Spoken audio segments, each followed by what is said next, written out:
Hey folks, it's John with KGTropicals.com, bringing you a quick update video, hopefully quick, to give you an idea of what's been going on here for the last month or so, and also update you on the FedEx Small Business Grant Contest that I talked about a couple of videos back. So stay tuned to the end to hear about that. So we had something happen a little while ago, a few weeks ago, and I wanted to show that to you. And without just telling you, first, it probably makes sense for me to just go ahead and show you. Here it is. This is what happened. This is our 150, completely empty. The one that you've seen in so many videos, full of some absolutely gorgeous fish. Now it's empty. Completely shut down. Let's talk about why. That's right. The 150 that's always behind me in my videos that you've seen a million times is completely shut down and empty. No more fish in it. This video is to explain why that is. Now, first of all, let me just tell you, I did a podcast episode a few weeks back. I'm probably going to go ahead and upload that soon to my YouTube channel that was talking all about the fish keeping catastrophe, ways that you can prevent it, trying to figure out what happened, if it happens to you, all of that kind of stuff. And it was kind of like it was a vision of things yet to come because it happened to me. So here's the story. First of all, I could have made something up. I could have just put different fish in there and acted like nothing ever happened. I could have said some billionaire came to my house and bought all the fish, offered me a ridiculous amount of money. There's a lot of things I could have done to avoid talking about this. But I think it's important. I think this is important to talk about stuff like this when it happens. It might even affect my credibility because people might look at me and say, well, good God, that guy can't even keep his tank healthy. Why should we take advice from him? But I'm willing to risk it. I'm willing to risk it because I think it's important to understand that things like this can happen and it can happen out of nowhere. So here's the deal. A few weeks back, we wake up regular time in the morning. I'm getting ready to go to work because I'm back to work full time now. And we notice a smell coming from the basement. I'm not going to run down and try to figure out what's going on because I have to go to work. Lisa's here. A few hours later, she texts me and says, I figured out where the smell's coming from. It was from the 150. Every single fish in the 150 was dead, with the exception of the pleco, which is in this tank behind me. I don't know if you can see him. Out of complete nowhere, every single fish in this tank died. Now, let me just tell you, the night before we fed the fish, they were completely normal. I had a couple of old timers in there, the original batch of fry that we had years ago. They were old, so there was a couple of struggling old timers, but the fish were completely normal. When I put the food in the tank, they were energetic. They were excited about eating. Completely normal. Everything was fine. Didn't do any massive changes or anything to the tank. It just crashed out of nowhere. So this was a shock. Of course, when she told me every single fish was dead, I mean, if she had texted me and said, 3 or 4 fish died, I would have been like, man, it must have been the old ones. That stinks, but we'll move on. But with every single one of them, that was kind of a shock. And it wasn't any fun coming home and cleaning all of it up. But, you know, this is one of those things. I've had this happen one time way back to a smaller tank. I've talked about it before, where I had a breeding group of sulfur heads that died out of nowhere, you know, but with that one, it was a little bit easier to figure out because I had just done a large water change. So you blame it on the water. You say, something must have been in the water. In this one, the last water change that I had done was 4 days prior to this happening. So I can't really blame it on the water. There was something in the water. Plus, I did a 50% water change in this tank right after that, same time, and they're completely fine. So, you know, this is one of those situations where I could beat myself up. I could do all of these tests and I could go crazy trying to figure out what it was that took these fish out, but I'm not going to do it. Because first of all, I'm not going to make myself crazy. I'll probably never figure it out. I'll never know. So why even try? Am I devastated? Of course. Is Lisa devastated? Naturally. Of course we are. These were our pets. These were our fish that we took extra special care to keep. And they all died. So it sucks. It's terrible. It's one of these things in the hobby that happens and you can't see it coming. But what are you going to do? So I have not figured out yet what it is that I'm going to do with the tank. As you saw there, when I clicked over to that, it's empty. Everything's shut down. I'm using the lights on different tanks and everything. I mean, it's just, you know what? I got so much going on. I don't really have time to mess with it right now. But eventually I'm going to do something with it and it'll become part of the studio again.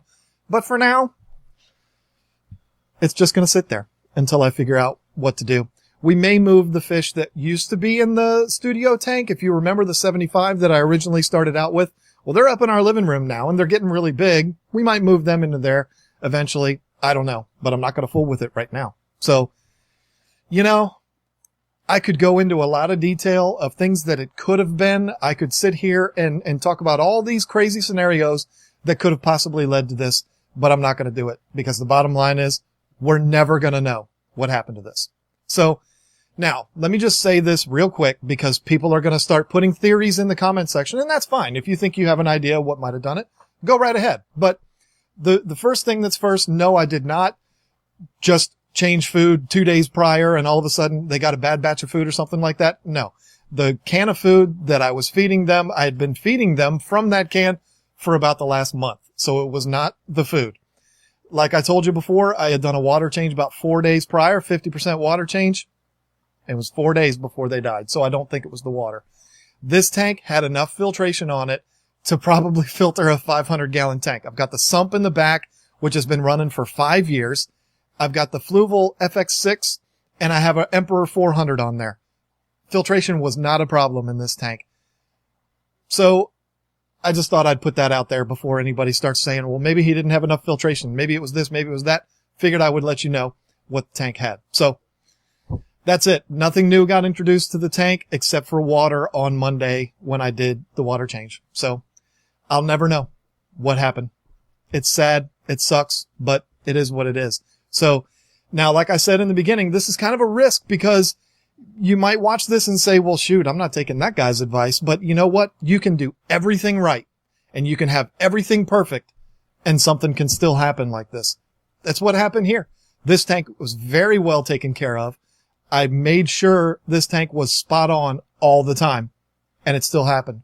It's like a marathon runner dropping dead at 30 years old of a heart attack. I mean, you know, sometimes things happen and there's nothing you can do about it. So, okay, so while we're on the topic of wonderful, happy stories, let's talk a little bit about the FedEx Small Business Grant Contest. I did the video a few weeks back asking you to go on to the FedEx website and vote for us in this contest. And let me tell you something. You did it. You did it big time. I'm such a nerd and, you know, I was so obsessed over it. I was going on there and I was monitoring what other companies were doing as far as the amount of votes that they were getting. And let me just tell you, in just a few short days, your votes surpassed theirs. I mean, we flew through this thing and all the way up until the very last minute, people were still voting. I cannot thank you enough for supporting us that way. I asked you for help and you came through in a big way. But there's always a but, right? If you remember in that video, I talked about how this was round 2 of the contest and the top vote getters, the top 100 vote getters were going to move on to the next phase 3 or whatever it was. We didn't make it. But let me tell you this. It's not because you didn't show up and vote. Not at all. Like I said, I'm weird. I would sit down every night. I would go to these other companies and I would look at the votes that they have and I would document them. Maybe not every night, but every couple days. And there are companies that made it to the top 100 that we had over 1,000 more votes than them. So I don't get it. I don't understand what happened. I don't know. And there's nobody to email. There's no phone number to call. There's no way of knowing. It's just, hey, sorry, you didn't make it. That's it.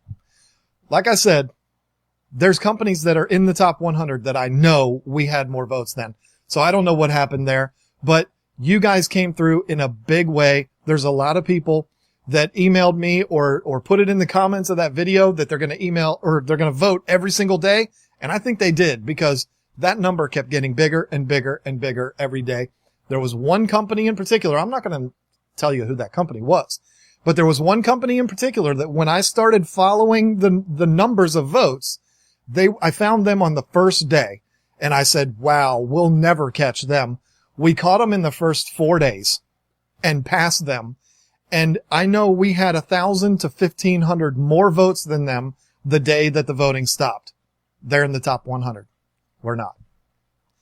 The only thing that I can think of here is that somehow FedEx or the people running the contest must have thought that because we got so many votes so fast that we must have cheated. And that hurts a lot, because I put word out to you, the followers of KGTropicals, and you came through. That's how it happened. There was no funny business, no cheating, no nothing going on. It was straight up my followers coming through for me, no cheating. But they must have thought that I was, because we didn't start till a week after voting had opened, and all of a sudden, boom, we got all these votes. They must have said, oh, he's up to something. He's got himself 1,000 email addresses or 1,000 Facebook pages, and he's voting for him. I don't know. I don't know what they were thinking, but that's the only thing that I can come up with, is that they must have thought that we cheated. I don't know. They don't tell us. They just say, sorry, you didn't make it. So thank you so much for showing your support. To all of the people that put in votes repeatedly every day, thank you, thank you, thank you. You came through. As far as I'm concerned, we won this thing, because you guys came through in such a big way. But not according to FedEx, we didn't win. So what are you going to do? You move on and you live to fight another day. Let me think of a few more cliches. Anyway, thank you all so much for watching. I figured, you know what? I'll just do a nice, grim, sad, morbid video here real quick to let you know what's been going on with us.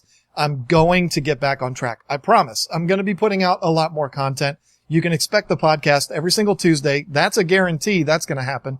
But the videos, I'm going to do as many as I can. I promise. And you will start seeing a lot more content coming out of me. So thank you for watching, and we'll see you next week.